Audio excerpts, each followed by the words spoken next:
J'ai grandi en regardant la télé, en regardant les différentes publicités, les différents programmes. J'ai toujours été fascinée par l'agence qui était derrière tout ça. Et donc, c'est un peu comme ça que j'ai connu Pigma et que plus tard, je me suis intéressée à ça. J'étais directrice des opérations dans une start-up avant de venir ici.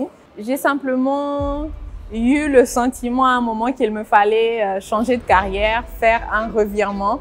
Et j'ai commencé à chercher en fait autour de moi les personnes qui m'inspiraient. Je suis tombée sur une interview de Alain et Ave et je me suis dit c'est exactement le genre de personne avec qui j'ai envie de travailler. Je lui ai écrit une lettre, une très longue lettre. J'ai envoyé le mail à minuit, il m'a répondu à 4 heures du matin. J'étais là, je voyais regarder mes mails, je disais mais qu'est-ce qui se passe? Comment ça se fait qu'il puisse me répondre? Et il m'a écrit que ce que j'avais écrit était touchant et qu'il voulait me rencontrer. Il m'a dit en fait tu sais tout ce que tu fais et toute l'histoire que tu me racontes, tu sais que c'est un métier, tu peux être copywriter. J'ignorais complètement que ce métier existait. Tout ce que j'avais envie, c'était travailler avec quelqu'un qui était inspirant, qui pouvait m'apprendre des choses. La campagne de Noël 2022, l'idée de FRDC, c'est moi qui l'ai trouvée. Et donc, quand j'ai trouvé cette idée, j'ai écrit un long message. Moi, les longs messages, c'est toute une histoire. Donc, j'ai écrit un long message à la créa en disant à quel point je m'étais jamais sentie une vraie créative, mais que derrière tout ça, réussir à sentir que j'avais enfin eu ma vraie big idea. Mais en fait, je pense que c'était ce moment-là, quand j'ai sorti la campagne FRDC.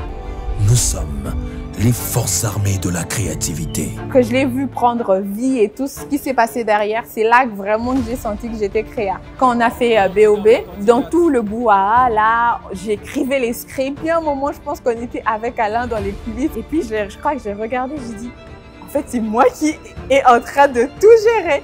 Il m'a dit, oui, c'est toi qui gères tout. En fait, là, se rendre compte, en fait, après toutes ces années, là, avoir cette réalisation-là, c'était, je crois que c'était l'un des plus beaux moments aussi.